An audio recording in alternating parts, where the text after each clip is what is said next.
ইরানে যুক্তরাষ্ট্র ও ইসরায়েলের যৌথ সামরিক অভিযান অপারেশন এপিক ফিউরির প্রধান লক্ষ্য ছিল ইরানের শাসন ব্যবস্থা পরিবর্তন, দেশটির পারমাণবিক ও সামরিক সক্ষমতা ধ্বংস করা এবং ইরানের তেল সম্পদে হস্তক্ষেপের সুপ্ত বাসনা। গত ২৮ ফেব্রুয়ারির ইসরায়েলি ডিক্যাপিটেশন স্ট্রাইকে ইরানের সর্বোচ্চ ধর্মীয় নেতা আয়াতুল্লাহ খামেনি সহ শীর্ষ সারির ৪০ জনের বেশি নেতা নিহত হন। ফলাফলে ইরানে এক অভাবনীয় নেতৃত্ব শূন্যতা সৃষ্টি হয়েছে। তবে এই পরিস্থিতি সামাল দিতে ইরান তাদের পূর্ব পরিকল্পিত মোজাইক ডিফেন্স কৌশল সক্রিয় করেছে।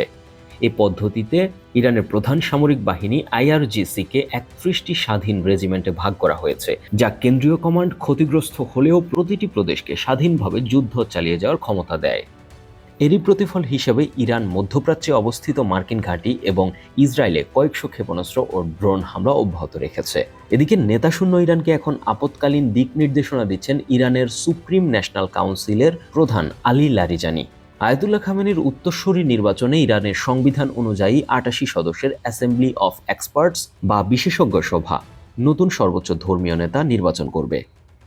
আয়াতুল্লাহ খামেনির দ্বিতীয় পুত্র এবং অত্যন্ত প্রভাবশালী নেতা মুজতবা খামেনি নতুন ধর্মীয় নেতা হওয়ার দৌড়ে এগিয়ে আছেন। এছাড়া যুদ্ধের আবহে খামেনি যে সম্ভাব্য ৩ জনের নাম দিয়েছিলেন তার মধ্য হতে আলী আসগর হেজাজি বিবেচ্য হচ্ছেন। তবে যেই নেতৃত্বে আসুক সে যে মার্কিনীদের অজ্ঞাবহ হবে না তা অনেকটাই নিশ্চিত করে বলা যাচ্ছে। এদিকে এই সংঘাতের প্রভাব শুধুমাত্র রণক্ষেত্রে সীমাবদ্ধ নেই। ইরান হরমুজ প্রণালী বন্ধ করে দেওয়ার ফলে এবং তেলবাহী ট্যাঙ্কারে হামলার ফলে সৃষ্ট ভূরাজনৈতিক ধাক্কায় বিশ্ব অর্থনীতিতে নেতিবাচক প্রভাব পড়েছে। গত ২ দিনে বিশ্ববাজারে তেলের দাম তাৎক্ষণিকভাবে ১৩% পর্যন্ত বৃদ্ধি পেয়েছে।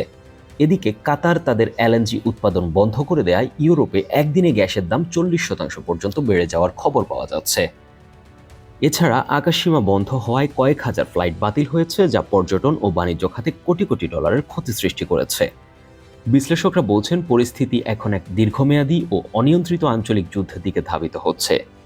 ইরানের সর্বোচ্চ নিরাপত্তা কাউন্সিল সাফ জানিয়ে দিয়েছে তারা মার্কিন প্রেসিডেন্টের সাথে কোনো রকম সমঝোতায় যাবে না এবং তারা একটি ক্ষয়িষ্ণু যুদ্ধের জন্য প্রস্তুত আছে।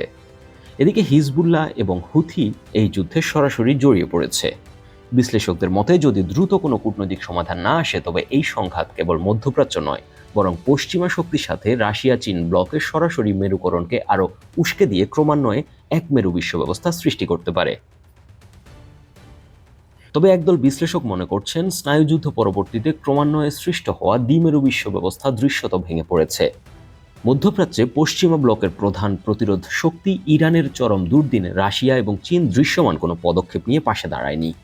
ফলে ইরান যদি নতি স্বীকার করে হার মেনে নেয় তবে মার্কিন সাম্রাজ্যবাদের সামনে বড় প্রতিরোধ শক্তি হিসেবে ইরানের অনুপস্থিতিতে মধ্যপ্রাচ্যে ফিলিস্তিনকে মুছে ফেলার পথ সুগম হবে এবং মধ্যপ্রাচ্যে একক মার্কিন জায়নবাদী আধিপত্য প্রতিষ্ঠা হবে। পরবর্তীতে রাশিয়াকে সহজ টার্গেট ভাবতে শিখবেন পরবর্তী মার্কিন প্রেসিডেন্টরা। ফলে বিশ্ব ব্যবস্থা পুনরায় এক মেরু বিশ্বে রূপান্তরিত হওয়ার ঝুঁকিতে পড়বে বলে ধারণা করা হচ্ছে। বর্তমানে নেতৃত্বশূন্য ইরান এখন আহত বাঘের মতো চরম আক্রোশে পাল্টা আক্রমণ অব্যাহত রেখেছে। ইরান এই পাল্টা প্রতিশোধমূলক ব্যবস্থা কত সময় জারি রাখতে পারে তার উপর এই যুদ্ধের ভবিষ্যৎ নির্ভর করছে। বিশ্ব এখন এক গভীর অনিশ্চয়তার মুখে দাঁড়িয়ে, যেখানে শান্তির সম্ভাবনা ক্রমান্বয়ে ফিকে হয়ে আসছে।